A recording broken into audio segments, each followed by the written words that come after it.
Hello leaders, welcome to your favorite channel Network Marketing School Kannada.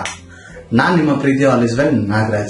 So ಇವತ್ತಿನ ವಿಡಿಯೋದಲ್ಲಿ ನಾವೇನ್ ಮಾತಾಡ್ತಾ ಇದೀವಿ ಅಂದ್ರೆ ನೆಟ್ವರ್ಕ್ ಮಾರ್ಕೆಟಿಂಗ್ ಅಥವಾ MLM ಅನ್ನೋದೇನಿದೆ ಇದೊಂದು ಪಿರಮಿಡ್ ಸ್ಕೀಮು. ಸೊ ಇದೊಂದು ಫೇಕ್ ಕಂಪನೀಸ್, ಇದೊಂದು ಫ್ರಾಡ್ ಫೋರ್ಜರೀಸ್ ಆಗುತ್ತೆ ಇಲ್ಲಿ ಅಂತ ಹೇಳಿ ಹೇಳ್ತಾರೆ ಜನ. ಸೊ ಅದು ಆಕ್ಚುಲಿ ಏನಾಗುತ್ತೆ, ಏನಾಗಿರುತ್ತೆ, ನಾವು ಇದನ್ನ ಯಾವ ತರ ಅಂಡರ್ಸ್ಟ್ಯಾಂಡ್ ಮಾಡ್ಕೊಬಹುದು ಅನ್ನೋದನ್ನ ಈ ವಿಡಿಯೋದಲ್ಲಿ ನಾವು ಡೀಟೇಲ್ ಆಗಿ ಮಾತಾಡ್ತೀವಿ. ಸೊ ಬನ್ನಿ ವಿಡಿಯೋ ಒಳಗಡೆ ಹೋಗೋಣ.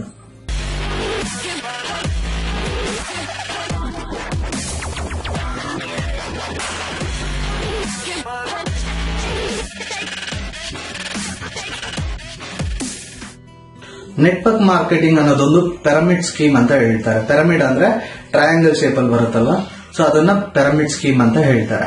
ಸೊ ಜನ ಇದನ್ನ ಫೇಕ್ ಫ್ರಾಡ್ ಅಂತ ಹೇಳ್ತಾರೆ. ನೋಡಿ, ಮೊದಲನೇದಾಗಿ ಪಿರಮಿಡ್ ಸ್ಕೀಮ್ ಏನಪ್ಪ? ಪಿರಮಿಡ್ ಅಂದ್ರೆ 2, 4, 8, 16, ಸೊ ಈ ರೀತಿ ಏನ್ ಡೆಪ್ತ್ ಹೋಗ್ತಾ ಇರತ್ತೆ ಅದನ್ನ ನಾವು ಪಿರಮಿಡ್ ಸ್ಕೀಮ್ ಅಂತ ಹೇಳ್ತೀವಿ ಅನ್ನೋದಾದ್ರೆ, ಆಕ್ಚುಲಿ ನೆಟ್ವರ್ಕ್ ಮಾರ್ಕೆಟಿಂಗ್ ಮಾತ್ರ ಅಲ್ಲ, ಪ್ರಪಂಚದಲ್ಲಿ ಇರುವಂತ ಎಲ್ಲ ಕಾರ್ಪೊರೇಟ್ ಕಂಪನೀಸ್ಗೂ ಕೂಡ ಪಿರಮಿಡ್ ಸ್ಕೀಮೇ ಆಗತ್ತೆ. ಸೊ ಎಲ್ಲ ಗವರ್ಮೆಂಟ್ ಇಂಡಸ್ಟ್ರಿ ಅಂಡ್ ಎಲ್ಲ ಗವರ್ಮೆಂಟ್ ಏನ್ ನಡೆಸ್ತಾ ಇದೆ ಅದೆಲ್ಲ ಕೂಡ ಪಿರಮಿಡ್ ಸ್ಕೀಮೇ ಆಗಿರುತ್ತೆ.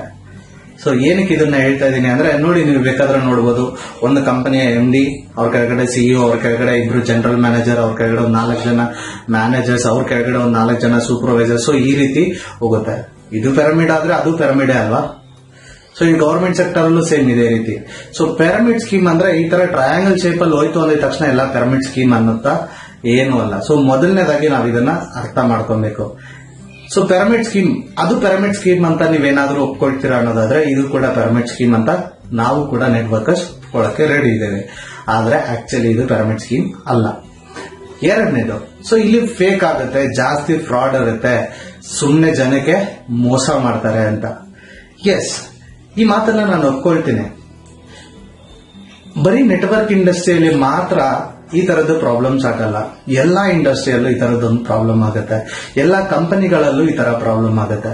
ಉದಾಹರಣೆಗೆ ಹೇಳೋದಾದ್ರೆ, ಪ್ರಪಂಚದಲ್ಲೇ ಇವತ್ತು ಕಾಮರ್ಸ್ ಅಲ್ಲಿ ನಂಬರ್ 1 ಕಂಪನಿ ಆಗಿರುವಂತ ಅಮೆಜಾನ್ ಅಲ್ಲೂ ಕೂಡ ಕೇಸ್ ರಿಜಿಸ್ಟರ್ ಆಗಿದೆ, ಫೇಕ್ ಆಗಿದೆ, ಫ್ರಾಡ್ ಆಗಿದೆ, ಪ್ರಾಡಕ್ಟ್ ಬದಲಾಗಿ ಇಟ್ಕೆ ಕಲ್ ಕಳಿಸಿದ್ದಾರೆ ಅಂತ ಹೇಳ್ಬಿಟ್ಟು ಅಮೆಜಾನ್ ಕಂಪನಿ ಸರಿ ಇಲ್ಲ, ಕಂಪನಿ ಫೇಕ್ ಫ್ರಾಡ್ ಅಂತ ಹೇಳಕ್ಕಾಗತ್ತಾ? ಖಂಡಿತವಾಗ್ಲೂ ಇಲ್ಲ. ಎಲ್ಲಾ ಕಂಪನಿಯಲ್ಲೂ ಒಂದಲ್ಲ ಒಂದು ರೀತಿಯಲ್ಲಿ ಯಾರೋ ಒಬ್ರು ಮಾಡಿರೋ ಅಂತ ತಪ್ಪುಗಳಿಗೆ ಈ ರೀತಿ ಪ್ರಾಬ್ಲಮ್ಸ್ ಆಗಿರೋದು ಸತ್ಯ.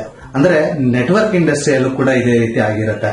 ಮೋಸ್ಟ್ ಆಫ್ ದ ಕಂಪನಿ ಈ ರೀತಿ ಫೇಕ್ ಅಂಡ್ ಫ್ರಾಡ್ ಸ್ಕೀಮ್ ಗಳನ್ನ ಮಾಡಿದಾಗ ಜನರಿಗೆ ಅದ್ರ ಬಗ್ಗೆ ನಾಲೆಜ್ ಇಲ್ಲದೆ ಇದ್ದಾಗ ಅತಿಯಾದ ಆಸೆಗೆ ಒಳಗಾಗಿ ಜನರು ಹೋಗಿ ನೆಟ್ವರ್ಕ್ ಮಾರ್ಕೆಟಿಂಗ್ ಕಂಪನಿ ಅಂತ ಅನ್ಕೊಂಡು ಸಿಗಾಕೊಂಡ್ಬಿಡ್ತಾರೆ. ಮೊದಲನೇದಾಗಿ ಹೇಳ್ತೀನಿ, ಬೆಳ್ಳಿಗಿರೋದೆಲ್ಲ ಹಾಲಲ್ಲ ಅಂತ ಹೇಳ್ತಾರಲ್ವಾ, ಅದೇ ರೀತಿ ಒಂದು ಸ್ಟ್ರಕ್ಚರ್ ಆಯ್ತು, ಒಂದು ಟ್ರೀ ಅನ್ನೋದು ಬಂದ್ಬಿಡ್ತು ಅಂದಿದ್ದ ತಕ್ಷಣ ಅದು ನೆಟ್ವರ್ಕ್ ಮಾರ್ಕೆಟಿಂಗ್ ಕಂಪನಿ ಆಗಲ್ಲ ಅಥವಾ MLM ಕಂಪನಿ ಆಗಲ್ಲ.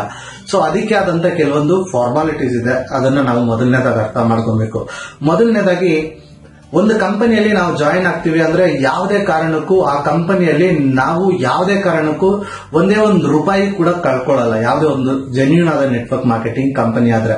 ಬಿಕಾಸ್ ನಾವು ಕೊಡುವಂತ ಅಮೌಂಟ್ ಏನಿರುತ್ತೆ, ಜಾಯಿನಿಂಗ್ ಅಂತ ಏನ್ ಅಮೌಂಟ್ ಕೊಡ್ತೀವಿ ಅದರ ವರ್ತೆ ಆ ಅಮೌಂಟ್ ಈಕ್ವಲ್ ಆಗಿದ್ರೆ ಮಾತ್ರ ಅದು ಒಂದು ಲೀಗಲ್ ಆದ ನೆಟ್ವರ್ಕ್ ಮಾರ್ಕೆಟಿಂಗ್ ಕಂಪನಿ ಆಗುತ್ತೆ. ಎರಡನೇದಾಗಿ, ನೀವೇನ್ ಜಾಯಿನ್ ಆಗ್ತೀರಾ ಅಂದ್ರೆ ನಿಮ್ಮ ಅಥವಾ ನಿಮ್ಮ ಟೀಮ್ ನ ಮುಖಾಂತರ ಏನ್ ಬಿಸ್ನೆಸ್ ಆಗುತ್ತೆ ಆ ಬಿಸ್ನೆಸ್ ಗಿಂತ ಹೆಚ್ಚಾಗುವಷ್ಟು ಅವರು ನಿಮಗೆ ಲಾಭನ ಶೇರ್ ಮಾಡ್ತಿದ್ದಾರೆ ಅನ್ನೋದಾದ್ರೆ ಖಂಡಿತವಾಗ್ಲೂ ಅದೊಂದು ಇಲ್ಲೀಗಲ್ ಸ್ಕ್ಯಾಮ್ ಆಗಿರುತ್ತೆ. ಅಂತ ಕಂಪನಿಗಳಲ್ಲಿ ನಾವು ಅತಿಯಾದ ಆಸೆಗೆ ಹೋಗಿ ಸಿಗಾಕೊಂಬಾರ್ದು. ಸೊ ಆ ತರ ಸಿಗಾಕೊಂಡಿಲ್ಲ ಅಂದ್ರೆ ಖಂಡಿತವಾಗ್ಲೂ ಯಾವುದೇ ನೆಟ್ವರ್ಕ್ ಮಾರ್ಕೆಟಿಂಗ್ ಕಂಪನಿಯ ಮೇಲೆ ಯಾವುದೇ ತರಹದ ಕಂಪ್ಲೇಂಟ್ಸ್ ಬರಲ್ಲ. ಹಾಗೂ ಇನ್ನೊಂದು ವಿಷಯ ನಾನು ನಿಮಗೆ ಹಂಚ್ಕೋಬೇಕು ಅನ್ಕೊಂಡೆ. ಏನಪ್ಪಾ ಅಂದ್ರೆ, ನೋಡಿ, ಹ್ಯೂಮನ್ ನೇಚರ್ ಅನ್ನೋದು ಯಾವ ತರ ಇರುತ್ತೆ, ಪಾಸಿಟಿವ್ ಗಿಂತ ನೆಗೆಟಿವ್ ಅನ್ನೋದ್ರ ಮೇಲೆ ಅಟೆನ್ಷನ್ ಜಾಸ್ತಿ ಆಗುತ್ತೆ. ಸೊ ಸುಮಾರು ಜನ ನಾವು ಪಾಸಿಟಿವ್ ಏನಾದ್ರೂ ಕೂಡ ಜಾಸ್ತಿ ತಲೆಗೆ ತಗೊಳ್ಳಲ್ಲ, ಬಟ್ ನೆಗೆಟಿವ್ ಆಗಿದ ಕೂಡಲೇ ಎಲ್ಲದನ್ನು ಕೂಡ ತುಂಬಾ ಫಾಸ್ಟ್ ಆಗಿ ಸ್ಪ್ರೆಡ್ ಮಾಡ್ತೀವಿ. ಅದು ಹ್ಯೂಮನ್ ನೇಚರ್. ಉದಾಹರಣೆಗೆ ಹೇಳೋದಾದ್ರೆ, ಒಂದು ದೊಡ್ಡ ವೈಟ್ ಬೋರ್ಡ್ ಅಲ್ಲಿ ಒಂದು ಸಣ್ಣದಾಗಿ ಒಂದು ಬ್ಲಾಕ್ ಚುಕ್ಕೆ ಇಟ್ರೆ ಏನ್ ಕಾಣಿಸ್ತಿದೆ ಅಂತ ಹೇಳಿದ್ರೆ ನಾವು ಫಸ್ಟ್ ಹೇಳೋದು ಬ್ಲಾಕ್ ಚುಕ್ಕೆ, ಕರೆಕ್ಟ್ ಅಲ್ವಾ? ಸೊ ಇದೇ ಹ್ಯೂಮನ್ ನೇಚರ್, ಅದು ನಾವು ಅದನ್ನ ಏನು ಮಾಡಕ್ ಆಗಲ್ಲ. ಸೊ ಯಾವುದೋ ಒಂದು ಕಂಪನಿ ಎಲ್ಲೋ ಒಂದ್ ಕಡೆ ಯಾರೋ ಒಬ್ಬ ಮೆಂಬರ್ ಮಾಡಿದಂತ ಪ್ರಾಬ್ಲಮ್ಗೆ ಇಡೀ ಇಂಡಸ್ಟ್ರಿನೇ ಆ ತರ ಅಂತ ಅನ್ಕೊಳ್ಳೋದೇ ಮೊದಲನೇದಾಗಿ ತಪ್ಪು. ಸೊ ನಾವೊಂದು ರೈಟ್ ಕಂಪನಿಯನ್ನ ಚೂಸ್ ಮಾಡಿದೀವಿ ಅಂದ್ರೆ, ತಿಳ್ಕೊಂಡೆ ನಾವು ಜಾಯಿನ್ ಆಗಿದೀವಿ ಅಂದ್ರೆ ಖಂಡಿತವಾಗ್ಲೂ ಈ ರೀತಿಯ ಪ್ರಾಬ್ಲಮ್ಸ್ ಮುಂದಕ್ಕೂ ಆಗೋದಿಲ್ಲ. ಸೊ ಇನ್ನೊಂದು ವಿಚಾರ ಏನಪ್ಪಾ ಅಂದ್ರೆ, ನೆಟ್ವರ್ಕ್ ಮಾರ್ಕೆಟಿಂಗ್ ಕಂಪನಿಯಲ್ಲಿ ಫೇಕ್ ಕಮಿಟ್ಮೆಂಟ್ಸ್ ಕೊಡ್ತಾರೆ, ಫ್ರಾಡ್ ಮಾಡ್ತಾರೆ, ಜನ ಸತ್ಯ ಮಾತಾಡಲ್ಲ ಅನ್ನೋ ರೀತಿಯಲ್ಲಿ ಕೂಡ ಜನರು ಅನ್ಕೊಂಡಿದ್ದಾರೆ. ಸೊ ಇದು ಖಂಡಿತವಾಗ್ಲೂ ಒಂದು ತಪ್ಪಾದ ಮಾಹಿತಿ. ನೀವು ಯಾರೋ ಒಬ್ಬ ಇದ್ರ ಬಗ್ಗೆ ಅವೇರ್ನೆಸ್ ಇಲ್ಲದೆ ಅಥವಾ ಇದ್ರನ್ನ ಕರೆಕ್ಟ್ ಆಗಿ ಅರ್ಥ ಮಾಡ್ಕೊಳ್ಳದೆ ಸೋತೋಗಿರುವಂತ ವ್ಯಕ್ತಿ ಹತ್ರ ನೀವು ಇನ್ಫಾರ್ಮೇಶನ್ ನ ಕಲೆಕ್ಟ್ ಮಾಡಿರುವಂತ ಸಾಧ್ಯತೆನೇ ಜಾಸ್ತಿ ಇದೆ.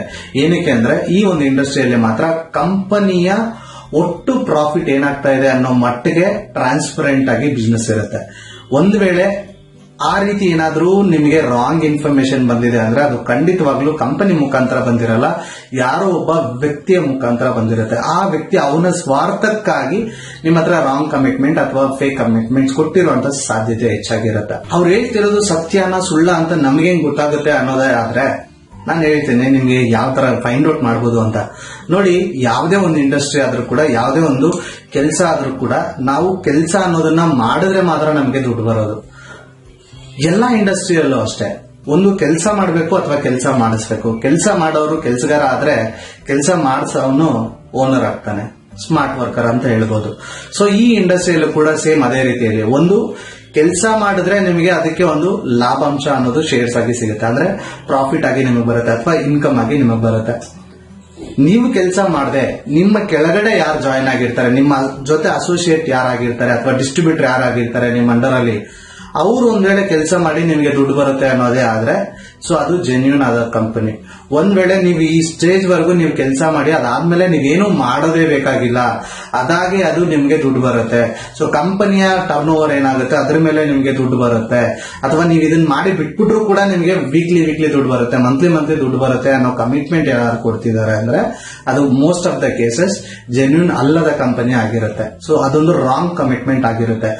ನೆಟ್ವರ್ಕ್ ಇಂಡಸ್ಟ್ರಿ ಕೂಡ ಆಸ್ ಯೂಶುವಲ್ ಎಲ್ಲಾ ಕಡೆ ಹೇಳೋ ರೀತಿಯಲ್ಲಿ ಏನ್ ಹೇಳುತ್ತೆ ಅಂದ್ರೆ, ನೀವು ಕೆಲಸ ಮಾಡಿ ಅಥವಾ ನಿಮ್ಮ ಅಸೋಸಿಯೇಟ್ ಕೈಯಲ್ಲಿ ಕೆಲಸ ಮಾಡಿಸಿ, ಒಟ್ನಲ್ಲಿ ನೀವು ಮಾಡುವಂತ ಬಿಸ್ನೆಸ್ ಏನಿರುತ್ತೆ ಅದಕ್ಕೆ ನಿಮಗೆ ಸರಿಯಾದ ಪ್ರತಿಫಲ ಅನ್ನೋದು ಸಿಗುತ್ತೆ. ಅದಕ್ಕೆ ಆದಂತ ಒಂದು ಸಿಸ್ಟಮ್ ಇರುತ್ತೆ. ಆ ಸಿಸ್ಟಮ್ ಆಯ್ತು ಅಂದ್ರೆ ಖಂಡಿತವಾಗ್ಲೂ ನಿಮಗೆ ಇನ್ಕಮ್ ಸಿಗುತ್ತೆ ಅನ್ನೋದನ್ನ ಎಲ್ಲಾ ಡೈರೆಕ್ಟ್ ಸೆಲ್ಲಿಂಗ್ ಕಂಪನಿಗಳು, ಎಲ್ಲಾ ನೆಟ್ವರ್ಕ್ ಮಾರ್ಕೆಟಿಂಗ್ ಕಂಪನಿಗಳು ಹೇಳಿರ್ತಾರೆ. ಸೊ ಈ ರೀತಿಯಾದ ನೆಟ್ವರ್ಕ್ ಮಾರ್ಕೆಟಿಂಗ್ ನ ಕುರಿತಾದಂತೆ ನಿಮ್ಗೇನಾದ್ರೂ ಇನ್ನೂ ಕೂಡ ಡೌಟ್ಸ್ ಇತ್ತು ಅಂದ್ರೆ ಕಮೆಂಟ್ ಅಲ್ಲಿ ಇನ್ಫಾರ್ಮ್ ಮಾಡಿ. ನಿಮ್ಗೆ ಯಾವ್ದ್ರ ಮೇಲೆ ಡೌಟ್ ಇದೆ ಅನ್ನೋದನ್ನ ನಾನು ಅದಕ್ಕೆ ಕ್ಲಾರಿಟಿ ಕೊಡುವಂತ ಪ್ರಯತ್ನವನ್ನ ಮಾಡ್ತೀನಿ. ಸೊ ಈ ವಿಡಿಯೋ ಇಷ್ಟ ಆಗಿತ್ತು ಅಂದ್ರೆ ಲೈಕ್ ಮಾಡಿ. ಸೊ ಇದ್ರ ಬಗ್ಗೆ ಯಾರಿಗಾದ್ರೂ ನೀವು ಅವೇರ್ನೆಸ್ ಕ್ರಿಯೇಟ್ ಮಾಡಬೇಕು, ಇದ್ರ ಬಗ್ಗೆ ನಾಲೆಜ್ ಒಬ್ರಿಗೆ ನೀವು ಶೇರ್ ಮಾಡಬೇಕು ಅನ್ಕೊಂಡ್ರೆ ಅಂದ್ರೆ ಈ ವಿಡಿಯೋನ ಅವ್ರಿಗೆ ಶೇರ್ ಮಾಡೋ ಮುಖಾಂತರ ನೀವು ಇದನ್ನ ಸ್ಮಾರ್ಟ್ ಆಗಿ ಮಾಡಬಹುದು. ಸೊ ಮತ್ತೊಂದು ಹೊಸ ವಿಡಿಯೋದಲ್ಲಿ ನೆಟ್ವರ್ಕ್ ಮಾರ್ಕೆಟಿಂಗ್ ಬಗ್ಗೆ ಅಥವಾ ನೆಟ್ವರ್ಕ್ ಮಾರ್ಕೆಟಿಂಗ್ ಇರುವಂತ ಪ್ರಾಬ್ಲಮ್ ನ ಸೊಲ್ಯೂಷನ್ ಬಗ್ಗೆ ಒಂದು ವಿಡಿಯೋ ಮಾಡ್ತಾ ನಿಮ್ಮನ್ನ ಮತ್ತೆ ಭೇಟಿಯಾಗಕ್ಕೆ ಬರ್ತೀನಿ. ಅಲ್ಲಿವರೆಗೂ ವೇಟ್ ಮಾಡ್ತಾ ಇರಿ ಅಂತ ಹೇಳ್ತಾ ನಾನು ಸೈನ್ ಅಪ್ ಆಗ್ತಾ ಇದ್ದೀನಿ. All the very best. Thank you for watching.